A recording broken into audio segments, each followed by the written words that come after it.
Yo tout le monde, j'espère que vous allez bien. Aujourd'hui, je vous tourne cette vidéo afin de vous parler de mes 6 livres préférés. Donc il s'agit d'une liste non exhaustive, je veux juste vous présenter les livres que j'ai vraiment apprécié lire. Il y a pour plusieurs goûts parce qu'il s'agit de livres de différents genres et catégories. Donc je me munis de mon petit carnet où j'ai écrit mes petites notes et c'est parti. Alors en premier, je vais vous parler d'un livre de mon autrice préférée. En fait, je vais vous parler de mes 2 livres préférés de cette autrice parce que c'est vraiment un style d'écriture que j'apprécie et même si j'ai apprécié tous ses livres, il y en a quand même quelques-uns qui sortent du lot. Donc en premier, il s'agit de Rien ne s'oppose à la nuit, donc c'est Delphine de Vigan qui est sorti en 2011. En fait, ça raconte l'histoire de Delphine qui découvre le cadavre de sa mère qui a commis un suicide. Et donc, à la suite de ça, elle décide de faire des recherches sur ses antécédents familiaux. Et donc, elle va découvrir tout plein de secrets de famille qui se sont passés. Elle retrace en fait les faits de l'enfance de sa mère, les faits de quand sa mère était adulte et quand elle a donné naissance du coup à Delphine. Ça mêle aussi ça avec le présent. C'est-à-dire que du coup, ses oncles et tantes, des fois, ils sont pas trop d'accord avec certains faits qu'elle découvre, avec tout ça. Et dans ce livre-là, elle aborde aussi la maladie de sa mère qui était bipolaire et comment elle a fait face aux crises de sa mère et tout ce genre de choses. Donc c'est vraiment une plume que j'ai appréciée, Delphine de Vigan. En fait, ce que j'apprécie chez elle, c'est qu'elle écrit des choses qui peuvent nous arriver à tous. En fait, on arrive facilement à se reconnaître dans ses personnages et ses histoires. Et en fait, elle écrit les choses plus ou moins compliquées auxquelles on peut tous plus ou moins faire face. En fait, il se lit hyper facilement et on peut tous être touchés par ce qu'elle raconte dedans. Le deuxième livre du coup que je vais vous présenter, c'est un autre livre de Delphine de Vigan et c'est cette fois-ci Les Loyautés qui est sorti en 2018. En fait, dedans, elle retrace pas comme dans Rien ne s'oppose à la nuit, une histoire vraie, quelque chose qui lui est arrivé à elle, mais là en fait c'est une fiction. Et en fait, dans cette fiction, elle retrace un petit peu le parcours et l'histoire de plusieurs personnages. Et tous ces personnages-là, ils ont d'apparence rien en commun. Et en fait, au fur et à mesure du livre, on se rend compte qu'ils ont tous des liens entre eux. Et c'est ça qui est génial. C'est ça qui nous amène à la réflexion de dans la rue, on croise des gens et on se dit que ce sont des inconnus pour nous. Et en fait, je pense que si on apprenait un peu plus à les connaître, on se rendrait compte qu'on a des liens en commun. Et du coup, dans Les Loyautés, on a plusieurs personnages principaux. On a donc l'élève de 6e qui est alcoolique, qui a ses parents qui sont divorcés et il a un ami à lui qui l'influence et du coup son ami là, ses parents découvrent que ce jeune enfant qui s'appelle Théo il me semble, mais je suis pas sûre, qui a une mauvaise influence sur leur enfant. Et on a une professeure à eux qui découvre qu'en fait cet enfant-là il doit avoir des soucis familiaux et qui veut l'aider et qui se bat un petit peu avec ses collègues afin qu'ils ouvrent les yeux sur le fait que cet enfant doit avoir des soucis familiaux et que c'est pas juste un élève qui veut pas travailler. Et en fait après on découvre aussi que le copain de cette professeure qui s'appelle Hélène, en fait il a une double personnalité. Et en fait tous ces personnages là se croisent et ont des liens cachés. Le troisième livre que je vais vous présenter, on change complètement de registre et donc il s'agit de L'Alliance de la brebis de Gabrielle Lavallée qui est sorti en 1999 et qui fait partie des livres les plus gros que j'ai lus. Alors en fait ça raconte le témoignage d'une jeune femme perdue dans sa vie qui croise la route d'un certain Roc et en fait elle le croit très bienveillant et au début elle développe un petit peu des sentiments amoureux pour ce jeune homme plein de charme. Et en fait, il s'avère que petit à petit, cet homme-là, il va la manipuler et il va fonder l'une des plus grosses sectes du Canada dont elle va faire partie. Et en fait, c'est un témoignage qui raconte vraiment plusieurs années de souffrance au sein de cette secte et comment les choses se sont envenimées au fil des années. En tant que lecteur, quand on le lit, enfin moi j'ai eu des sentiments de frustration parfois parce que on voit la chose arriver, on le voit très bien. Ce Roc, au début, il commence par faire des petites choses.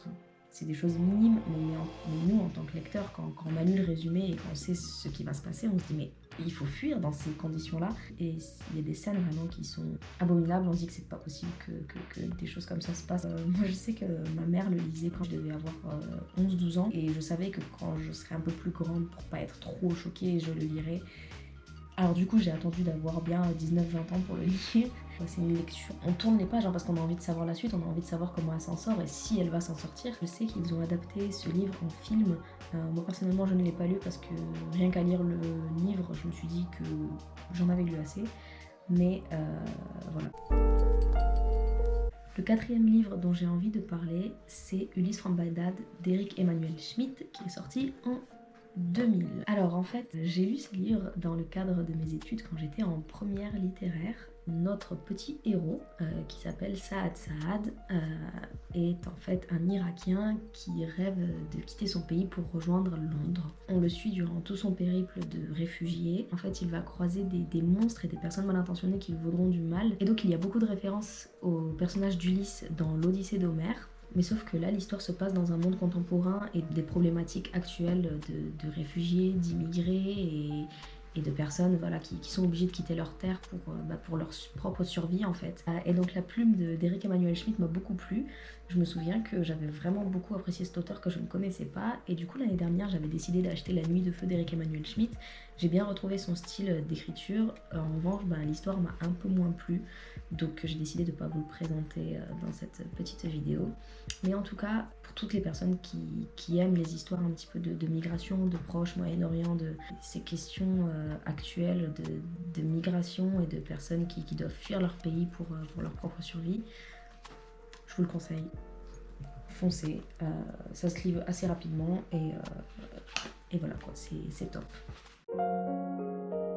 Le cinquième livre que je voulais vous présenter, il s'agit en fait d'une pièce de théâtre, c'est pas du tout un roman, et donc c'est Incendie de Wajdi Mouawad qui est paru en 2003. Et ça, encore une fois, comme Ulysse from Bagdad, je l'ai lu en première L. C'est pas pour la forme que je veux vous le présenter, parce que lire une pièce de théâtre, je sais que ça plaît pas à tout le monde en fait.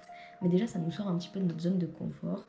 Et ensuite, l'histoire est incroyable quoi. Donc en fait, la pièce commence avec deux jumeaux qui sont dans le cabinet de notaire parce que leur mère vient de décéder, et en fait leur mère a décidé de remettre à chacun de ses jumeaux une lettre. Donc la première lettre qui va à l'un des deux jumeaux, c'est concernant l'identité de leur père qui était jusqu'alors inconnu, et la seconde lettre qu'elle donne à sa fille concerne l'identité de leur frère qui leur était également inconnu en fait. Et du coup, toute la pièce se tourne autour de ce mystère de leur père et de leur frère, dont ils doivent trouver l'identité et retrouver l'histoire. Et on dirait pas comme ça, on se dit ouais, ça a pas l'air ouf, mais en fait, je vous assure que tous les secrets de famille qu'il y a derrière ça sont vraiment poignants. Et ça dénonce vraiment des choses incroyables. Et pour ceux vraiment qui n'ont pas envie de le lire parce que la forme d'une pièce de théâtre ne les intéresse pas, ou que je n'ai pas réussi à convaincre, ce que je peux comprendre, cette pièce de théâtre a quand même été adaptée en film par Denis Villeneuve en 2010. Et je sais qu'elle était disponible sur Netflix parce que je l'avais regardée en cours au lycée, et je l'ai re-regardée il y a peut-être un an, et ça figure parmi mes films préférés. Alors faut avoir encore une fois le cœur bien accroché, j'aime beaucoup les histoires dramatiques. Si vous n'avez pas envie de lire la pièce, ce que je peux comprendre, je vous conseille quand même de regarder le film, il dure à peu près 2 heures je crois. Et c'est vraiment incroyable. Le dernier livre que je viens vous présenter, et c'est celui qui m'a donné envie de faire cette vidéo, c'est La carte du souvenir et de l'espoir de Jennifer Zainab Joukadar, qui est paru en 2018. Alors, un bijou, vraiment un bijou, c'est incroyable. Alors donc il s'agit du premier roman de cette autrice-là, et franchement pour un premier roman c'est incroyable. Elle a une plume qui est tellement puissante, et encore une fois c'est une histoire assez dramatique, mais quand même avec des hauts et des bas. Donc en fait il s'agit de Nour, c'est une petite fille qui est née et qui a grandi aux États-Unis, mais son papa vient de décéder, et donc sa mère et ses deux sœurs décident de retourner en Syrie, donc le pays d'origine de son père, pour travailler. Sauf que du coup il va leur arriver quelque chose et elles vont devoir fuir le pays, et un petit peu comme Ulysse from Bagdad, on va les suivre à travers leur périple afin de fuir ce pays parce qu'elles ne sont pas en sécurité là-bas. Et du coup en fait il y a un parallèle, puisque Nour va prendre exemple sur une jeune fille qui 900 ans plus tôt, pareil, a dû faire un périple aux côtés de ses amis. En fait il y avait un grand cartographe à l'époque qu'elle avait voulu rejoindre, et du coup elle va voyager à travers tout le Proche-Orient, le Moyen-Orient pour cartographier ces paysages-là. Et pareil en fait ils vont faire face à des monstres et tout, et donc Nour va beaucoup s'inspirer du périple de Rawila. Dans chaque chapitre on a une première partie qui raconte le périple de Rawila, et dans la seconde partie on a l'histoire actuelle de Nour qui traite encore une fois des sujets actuels mais tellement importants dont celui des gens qui fuient leur pays pour leur propre sécurité. Mais là vraiment ce qui diffère de Ulysse from Bagdad, c'est que Nour, là c'est une enfant qui a 11-12 ans, et voir la chose à travers les yeux d'une enfant, c'est tellement différent d'un adulte en fait. C'est juste super bien écrit et vraiment je vous le recommande à tous. Le livre est gros, mais le lire en vaut la peine. Donc voilà, j'espère que cette vidéo vous aura plu et vous aura donné envie de lire un des livres que je viens de vous présenter. Franchement ça me ferait super plaisir. Merci d'avoir regardé cette vidéo. Mettez un petit pouce, un petit commentaire, abonnez-vous, ça fait toujours plaisir. Je dis jamais ça, mais là j'ai envie de dire. Et je vous retrouve, j'espère, bientôt pour une prochaine vidéo qui, j'espère, vous plaira. Portez-vous bien. Ciao.